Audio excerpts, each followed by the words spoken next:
capítulo 3.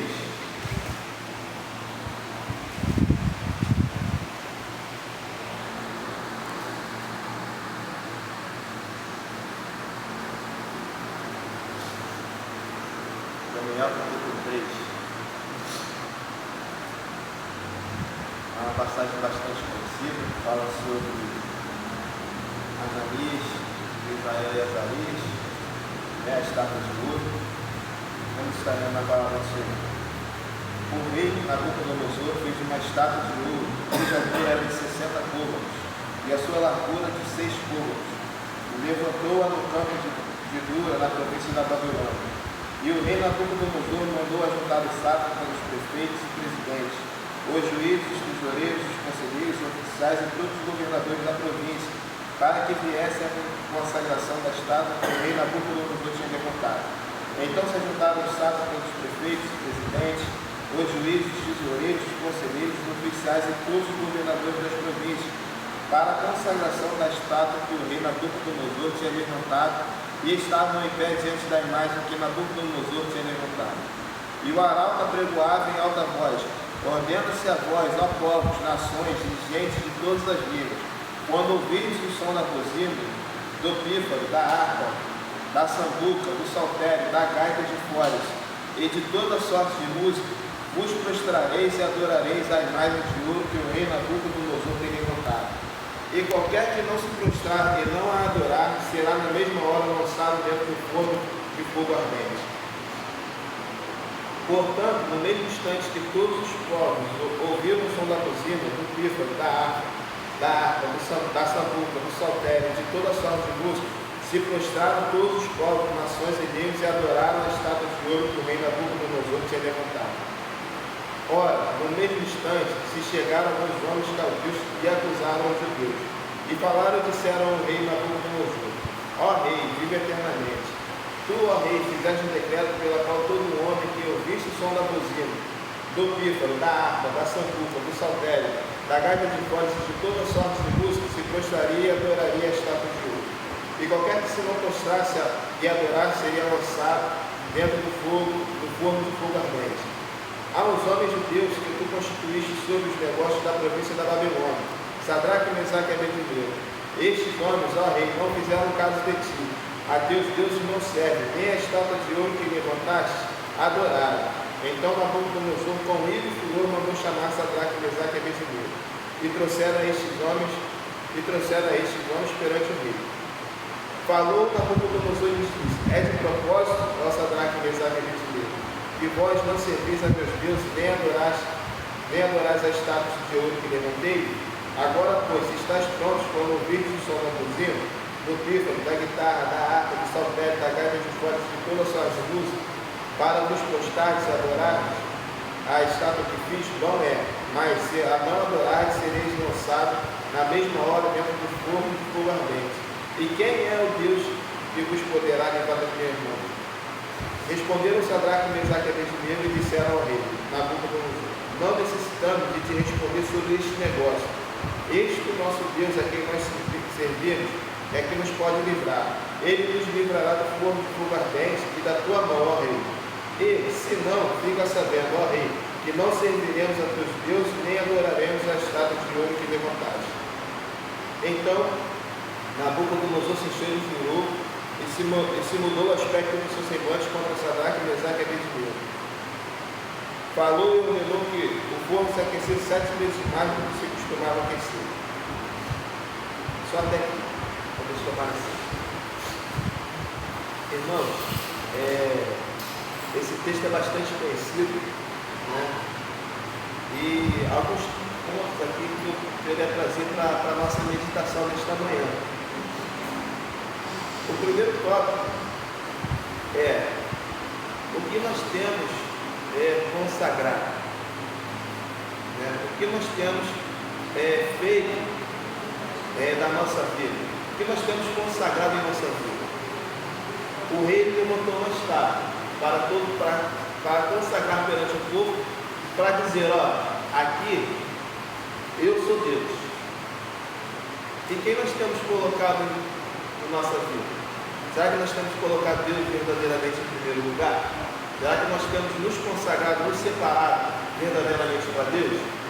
Ou será que estamos, talvez, igual ao povo, né, por causa de um decreto, dobrando nossos joelhos, nos prostramos a qualquer coisa e adoramos a qualquer coisa?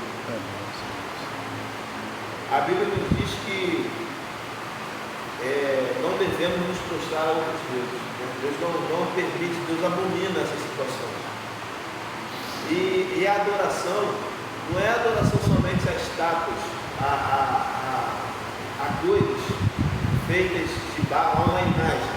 Não, mas talvez nós estamos colocando em nossas vidas, em primeiro lugar, talvez a rede social, talvez o nosso celular, talvez deixando a palavra de Deus de lado, talvez deixando de orar. Esquecemos de colocar Deus em primeiro lugar.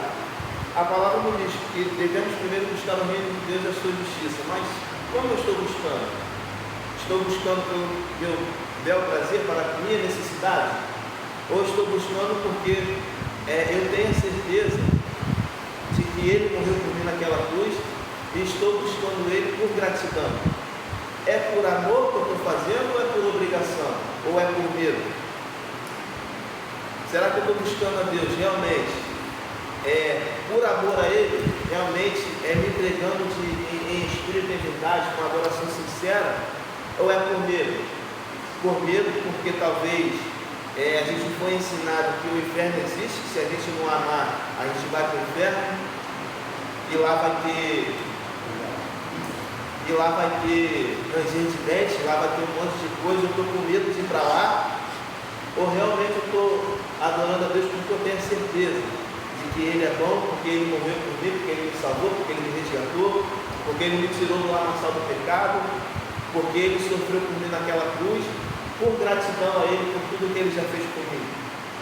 Ou será que eu só estou buscando a Ele porque eu sei que Ele é o Deus que tudo pode, que tudo vai fazer, e como diz a Bíblia, é o Deus do ouro e da prata, e que amanhã Ele pode me dar uma casa boa, um carro bom, um emprego bom, uma vida boa? Como que nós estamos buscando a Deus?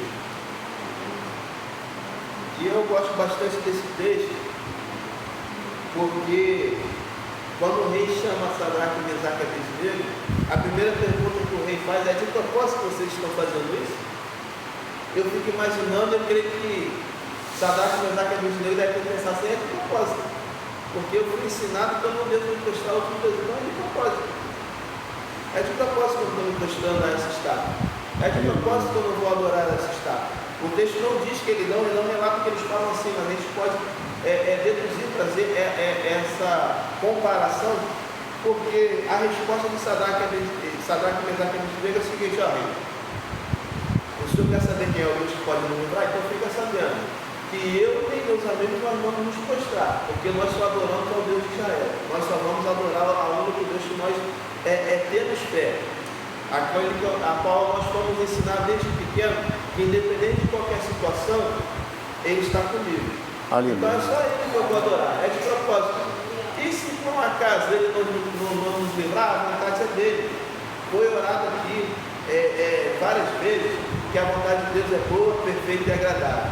E se a vontade de Deus é boa, perfeita e agradável, se eu tiver que morrer por Ele, amém. Foi a vontade dele. Mas em nenhum momento, ó rei, eu vou me dobrar, eu vou me prostrar a algo, aquilo que vai contra aos meus princípios, aquilo que vai contra aquilo que eu aprendi e aquilo que eu acredito que é verdade. É interessante porque no capítulo 1, quando nós vemos lá Daniel e seus amigos, naquele primeiro momento eles se posicionam falando: não, nós não vamos comer das iguarias do rei, nós não vamos nos misturar com essa comida. E ali nós vemos que depois daquele certo tempo, Daniel e seus amigos estão diferentes de todos os outros, estão mais fortes, estão mais bonitos, estão mais belos, e ali eles são constituídos chefes da província, governadores. E é interessante que quando nós nos posicionamos, Deus faz o impossível. Por quê? Porque a partir do momento em que o Sadraque, Mesaque e Abednego fala: ó rei, não iremos nos prostrar. É como se ele já estivesse decretando: faz o seguinte, já que o Senhor mandou jogar na fornalha, então me joga a gente na fornalha. Joga a gente lá na fornalha de fogo ardente, e lá a gente vê o que vai acontecer. Mais à frente nós vemos que fala o seguinte, Sadraque e Mesaque diz o seguinte: eis que nosso Deus a quem nós servimos é que nos pode livrar, é quem nos pode livrar. Depois vem uma afirmação: ele nos livrará do fogo ardente e da tua mão, ó rei. Já tinha acontecido um milagre? Não. Mas eles tinham certeza no Deus que eles estavam servindo. Aleluia. Eles tinham tanta certeza que ele falou o seguinte: ó rei, pode jogar a gente, porque Deus vai nos livrar da fornalha de fogo ardente. E outro, não só da fornalha de fogo ardente, mas também da tua mão. E eu fico imaginando a ousadia, né, que esses três jovens tiveram ali naquele momento, para chegar para o seu rei, para chegar para quem de repente colocou eles no alto patamar, abaixo dele, e falar assim: ó rei, o senhor pode fazer o que o senhor quiser, mas a última palavra é de Deus. Aleluia. O senhor pode ordenar me jogar, mas quem vai dizer se eu vou morrer ou se eu vou viver vai ser Deus. E eu não vou abrir mão daquilo que eu tenho, da convicção que eu tenho, do Deus que eu sirvo. Aleluia. E nesta manhã eu quero fazer esta pergunta para os irmãos. Os irmãos têm noção e convicção do Deus que os irmãos servem? É verdade. Os irmãos já pararam para pensar nisso? Um Deus tão grande, tão maravilhoso, tão amoroso, tão justo, que é o Deus que os irmãos servem, que é o Deus que nós servimos. Porque às vezes a gente está tão atarefado no dia a dia, a gente agradece, a gente entende quem é Deus, a gente sabe quem é Deus, a gente tem essa convicção, mas ao mesmo tempo parece que é só mais um. Agimos como se Deus fosse só mais um. Se der tempo eu falo, se não der tempo, amanhã eu compenso. E o amanhã vai passando e a gente fala que vai compensando. Essa conversa, essa intimidade, e a gente nunca compensa. Né? Não é verdade? Os dias estão tão corridos. É como diz a Bíblia, os dias se abreviarão. Parece que cada dia que passa, parece que não tem mais 24 horas. A gente já levanta, piscou, já está de noite. Mas o dia ainda continua tendo 24 horas. E o que a gente faz nessas 24 horas? Às vezes a gente está tão atarefado com os nossos afazeres, às vezes a gente tem família para cuidar, estudo, trabalho, coisas a fazer, a gente tem que dar atenção a um monte de coisa, mas e a atenção a Deus? Quando é que nós estamos tirando o nosso tempo para conversar verdadeiramente com Deus? O amor de muitos se esfriarão. Não é só o amor de muitos de pessoa para pessoa, mas o amor de muitos, o amor da pessoa para com o seu Deus. O amor de muitos está se esfriando, sim. Nós vemos aí noticiar o pai matando o filho, o filho matando o pai, e assim vai. Qualquer coisinha que às vezes a gente fala de inveja de uma outra pessoa, a gente é taxado como isso, como aquilo. Qualquer coisinha que a gente fala, de repente é visto com maus olhos e começa aquela discussão, isso até mesmo entre famílias, entre irmãos. E é interessante porque às vezes nós esquecemos que vamos todos para o mesmo lugar. E é interessante porque às vezes nós não temos essa convicção. Eu tiro por mim, irmãos, quando a Mara ficou doente, eu passei quase 3 meses tentando resolver com as minhas forças. A partir do momento que eu falei, no dia seguinte ela foi operada. Foi no dia seguinte. Mas eu passei 2 meses batalhando comigo mesmo, falando: não, eu vou fazer, vai ser por mim, eu vou tentar, eu vou correr atrás. Tentei, quebrei a cara. Mas quando eu falei: Deus, toma, é sua, resolve, no dia seguinte estava resolvido. Glória a Deus. É essa convicção que faz com que talvez Deus não consiga acontecer. A convicção deles era o seguinte: Rei, o Senhor, o Deus que eu sirvo, vai vai me livrar. Não só da fornalha, mas da tua mão. E se por acaso não livrar, eu vou estar com ele da mesma forma. Eu vou morrer, mas eu vou estar com ele. A Bíblia não diz que o morrer para o crente é lucro? O morrer em Deus é lucro? É verdade. Então, de uma forma ou de outra, ele ia estar com Deus. De uma forma ou de outra, ele não abriu mão daquilo que ele queria, que era estar com Deus. E nós vemos o rei ali se irar, aquecer mais a fornalha. E quando aqueles homens jogam, o Sadraque, Mesaque e Abednego dentro da fornalha, não acontece nada, o rei se expõe e fala: não jogamos 3, tem 4. Um já estava lá dentro, entendeu? Um já estava lá dentro, preparando tudo. Eu creio que quando eles foram jogados dentro da fornalha, acho que o Senhor já estava lá dentro, já foi desamarrando, já foi tirando, e nada aconteceu com eles. Nada ali, nem cheiro de queimado, nem o fio da sua cabeça foi queimado, e ali eles saíram ilesos. E o rei se espantou: não jogamos 3? Tem 4. Sim, tem 4, porque o Senhor Deus já estava lá dentro, Deus já estava lá dentro. E eu fico imaginando, mas tinha que passar por tudo isso? Precisava ser jogado dentro da fornalha? Deus não poderia simplesmente fazer, sei lá, ligou a fornalha, apagar a fornalha, ligou de novo, apagar de novo. Parece até cenas de desenho, de filme, né? E eu fiquei imaginando, Deus não poderia tirar essa lágrima, Mesaque e Abednego sem necessidade de ser jogado dentro da fornalha, sem precisar passar por toda essa situação. E eu acho muito interessante porque quando eu pensei nisso, eu senti que o Espírito Santo falando comigo assim: às vezes é necessário a gente estar dentro da fornalha e ver o fogo de perto e não se queimar, para a gente poder entender quão grande é o poder de Deus na nossa vida. Deus poderia muito bem livrar de Israel da fornalha, tirar eles de lá, botar eles lá do lado de fora, não sei. E é milagre, milagre não se explica. Poderia simplesmente acontecer um milagre ali. Mas às vezes é necessário a gente estar dentro da fornalha, a gente olhar para um lado, olhar para o outro, ver só fogo no nosso redor.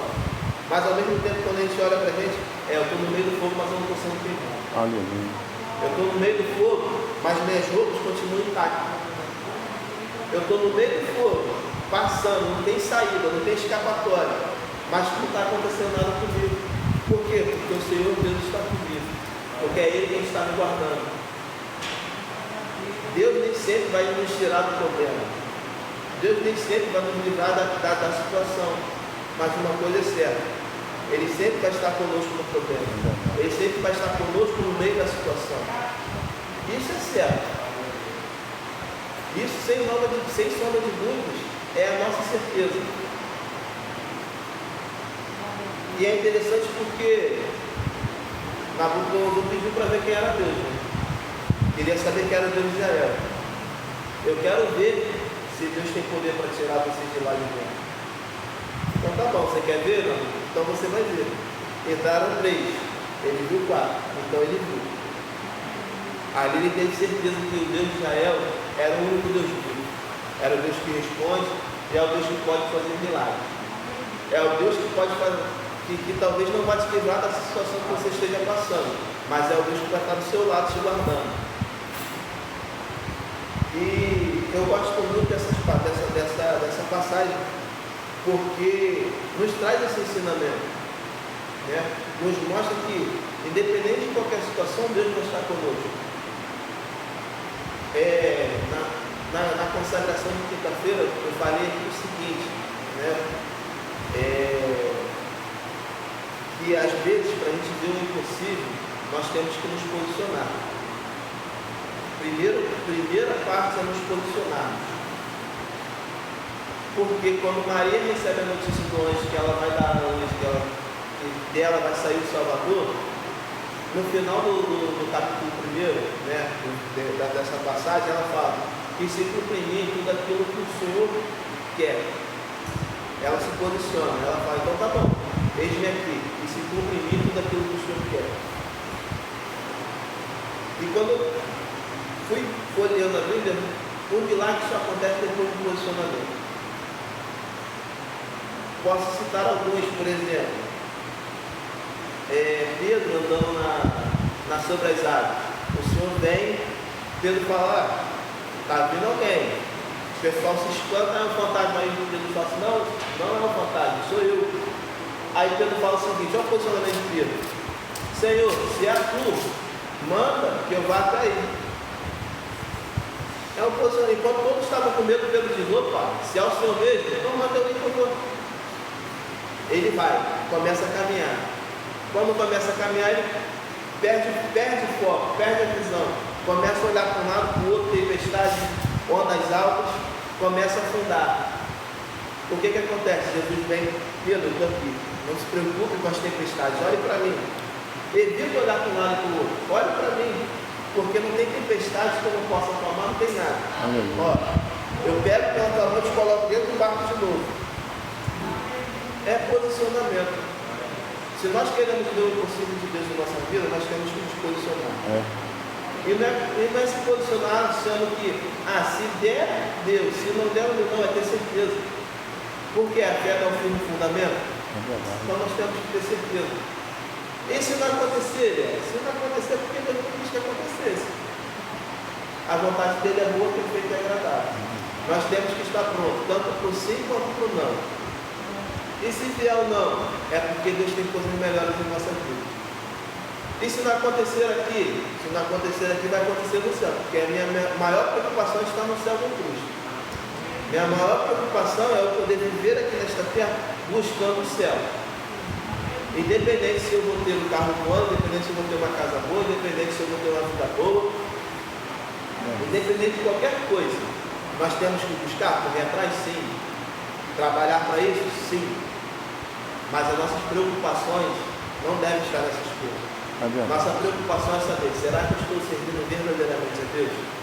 Será que eu tenho a certeza de Sadraque, Mesaque e Abednego que mesmo na fornalha, tudo acontecendo, ele fala, não, ó rei, o Senhor vai me livrar, Deus vai me tirar. E se ele me tirar, eu vou estar no céu com ele de qualquer jeito, para mim é independente.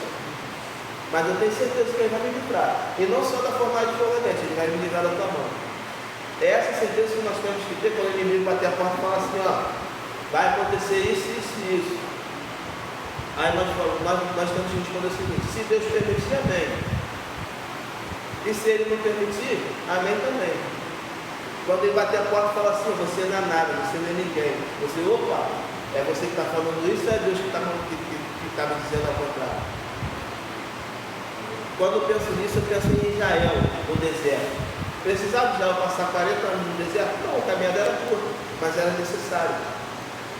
Às vezes é necessário a gente passar por uma prova para ver que Deus está conosco. Para Deus poder nos moldar, para Deus poder nos lapidar. Porque às vezes a bênção vai ser tão grande, tão grande, tão grande, que se a gente não tiver lapidado, a gente cai. A gente abandona. A gente vira as costas. Israel passou 40 anos no deserto. Quando chegou lá, adorava um Deus, 40 anos sendo lapidado, 40 anos vendo milagres, 40 anos vendo cortina de fogo, nuvem campando, maná sendo derramado, vivendo milagres, e mesmo assim caiu. Imagina a gente. Imagina Israel, povo escolhido, povo santo, que deveria ser feito assim, mas caiu. Então, meus irmãos, que possamos nos posicionar e ter a certeza de que Deus está conosco. Talvez Ele não vá nos livrar da situação, mas temos que ter certeza que Ele vai passar conosco na situação. Ele está conosco. Ele diz que este estarei convosco todos os dias até a consumação do século. São todos os dias, é 24 horas por dia. Nós temos que ter essa certeza. Então, meus irmãos, que possamos ter essa certeza de que Deus realmente está conosco, seja para nos livrar ou seja para passar conosco. E tenha certeza que mesmo quando nós não estivermos com condições, estivermos abalados, cansados fisicamente, eu tenho certeza que Ele pega a gente no colo e nos tira da situação. Não olhe para o lado, para a direita nem para a esquerda. Tenha seu foco somente em Jesus, porque é Ele que pode resolver tudo. E assim eu agradeço a minha oportunidade.